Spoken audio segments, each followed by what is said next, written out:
And thank you, Dr. Tityal, sir, for this invitation year after year in this your wonderful course of yours. I'll be speaking on hooks and rings in small pupil. I have a financial interest in the B-HEX pupil expander. I do acknowledge the contribution of Dr. Deepak Megur for one of his videos. Now, can preoperative pupil dilatation be used to predict IFIS? Well, this paper in JCRS concludes that for a pupil 7 millimeter or smaller, the risk of IFIS existed regardless of alpha blocker treatment. So these are the list of conditions which can cause IFIS, and including systemic conditions like hypertension and chronic heart failure, diabetes. So no amount of history taking can prevent surprises, and intraoperative miosis is unpredictable. So let's come to terms with that. So I believe that to use iris hooks and pupil expanders, we need a disciplined approach. So every eye is an IFIS candidate till proven otherwise. So we need to reduce our threshold for using pupil devices. We need to keep a stock. And the other things that I'll be talking about today is viscoelastic injections, where and how much to use, how do we test and distinguish the elastic from the non-elastic rigid pupil, and the choice of pupil device based on elasticity of the pupil or how you wish to tear the rigid pupil. A big question is, how big do you want the pupil to be? And which would be the best device in IFIS? So when we inject viscoelastic, if we inject it anterior to the iris, what we are doing is we are flattening the iris against the lens capsule. And that is counterproductive to our cause because we are not leaving any space for the device and the AC becomes deep. So whether you're using iris hooks or pupil expander, it's the same story. So the best would be to inject viscoelastic under the pupil margin so that you lift off the pupil margin a little and have anterior bowing of the iris. That leaves space for your pupil expander or the iris hooks, the flanges, whatever you're using. So David Chang and John Campbell told us in 2005 about the IFIS, and they said that unlike the non-elastic myotic pupils, the IFIS pupil immediately snaps back to its original size following attempts to stretch it. So small pupils are of two types, elastic and non-elastic. That must be very clear. They're just two types. How do you distinguish? The elastic pupil is like a rubber band, so any pupil expander would work. The non-elastic is like a string, so it won't stretch, it can tear or break. So a strong or bulky pupil expander or Coughlin hooks are required. This discrimination is, we need to distinguish absolutely. Now, how do you check for elasticity before you start the case? So once you've made the paracentesis, inject BSS, the pupil momentarily expands. And that is a sure sign that the pupil is elastic, otherwise it won't expand. Whereas if you have a rigid pupil, it's tearable and breakable, but not expansile. So you have to render it. You may inject as much viscoelastic as you want or BSS, it will not expand. So you need to tear it with two Coughlin hooks or a bulky expander, whichever you choose. Now, when you have it expanded at this stage or slightly larger, you could use any device and you have a wonderfully round pupil at the end of surgery. So mechanical dilatation of the pupil. IFIS is an elastic pupil. Pupil stretching is not effective and not required. In a rigid or fibrotic pupil, a controlled stretching before the expander or iris hooks is effective and gives you a very good cosmesis. So we have iris retractors and hooks, and we have the Mulligan ring and the B-HEX pupil expander and other things. So let's talk about the iris hooks first. We make the side ports first. I'm sorry, my videos of the iris hooks are very old because I've not used them in a long time.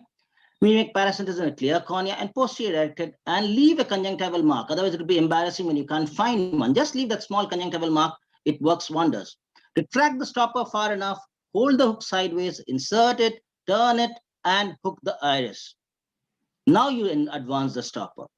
So it's important to retract that stopper, otherwise it gets embarrassing. Phaco incision is made only after the pupil is dilated. Do not get carried away by the expansion. Now remember, the pupil margin is always elevated to the limbal plane and it's antiflex. So all your instruments are going to have difficulty as you come in. So keep them slightly anteriorly positioned as you enter, as you negotiate past the pupil margin. To remove, just hold that stopper, advance the hook, turn it, the same reverse actions and pull it out. It just momentarily straightens and it comes out. Hold that stopper, advance that hook, no heroics, no rocket science, and just pull it out. That's as simple as that. Disadvantage of iris hooks, you have multiple corneal incisions. There is a risk of infection, though theoretical maybe to some, and there is a tendency of over retraction. And I believe that this space in the corners, is wasted space. We did not require this retraction, and we have retracted it, and that is going to cause a poor cosmetic result. And we could have marks, and that could an irregular pupil, which could lead to glare. So we come to the B-HEX. We have a hexagonal shape, thick, strong flanges, thin, flexible notches, and tabs for holding. That makes the B-HEX. How is it different from the Mulligan ring or eye-ring or whatever has been there before? The scrolls, channels, or pockets of all previous devices are biplanar structures.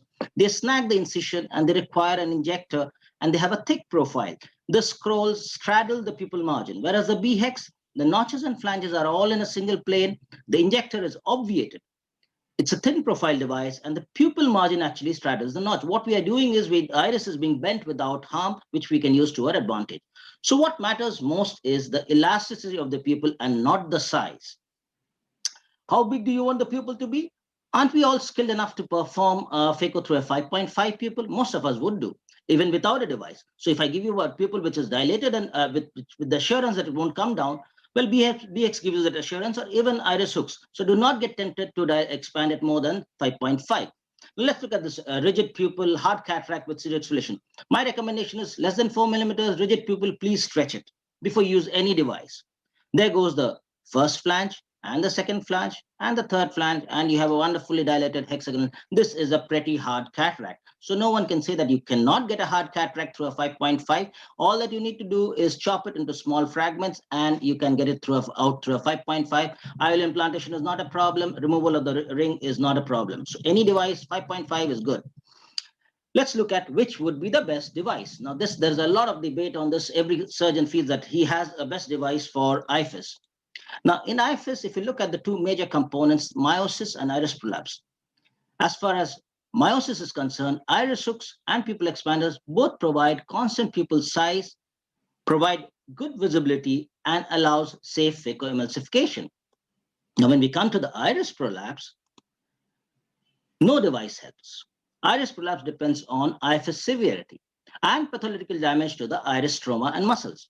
So there is no credit to the pupil device when you don't have iris prolapse. It's just lower grade IFIS. The same device may work in one case and may not work in the other case. Please do not get surprised. It's just the different grade of IFIS.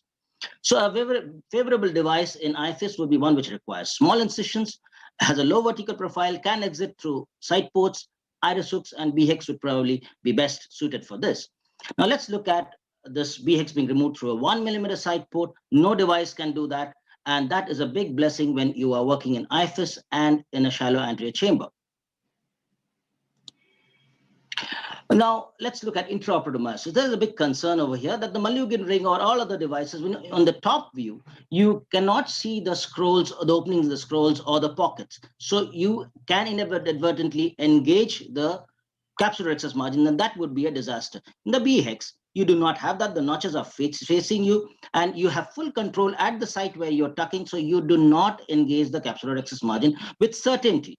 Inject viscoelastic under the pupil margin over the capsular ring, hold that flange, tuck it under the pupil margin, and you have instant confirmation under direct visualization that you have not engaged the capsular. Even if you do, you can retract and go back again. And then you are very safe to do your phacoemulsification. Now, this is a wonderful video by Dr. Michael Henry, which was published by AO very recently. It's a 1-minute video.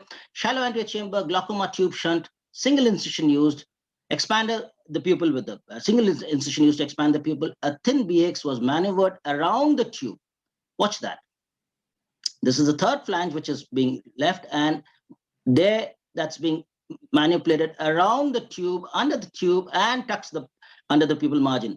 That is the huge advantage of the thin profile of the B-HEX that allows you to work in very small cramped spaces. No other device would allow you. That's because the B-HEX has a very thin profile of 75 microns. So my choice of pupil expander in intraoperative miosis would be either iris hooks or a B-HEX pupil expander because of the advantages that we have stated, and that these two can safely allow you not to catch the capsulorhexis margin. When it comes to a subluxated cataract, I would put 100% iris hooks. There is no doubt about that, because iris hooks allow you to asymmetrically expand the pupil in clock hours of interest, which is what we want in subluxated cataracts. If you're interested in reading more about tips and tricks on the B-HEX, I would like you to download this PDF, which has video links which run along the text, and it opens at the exact scene.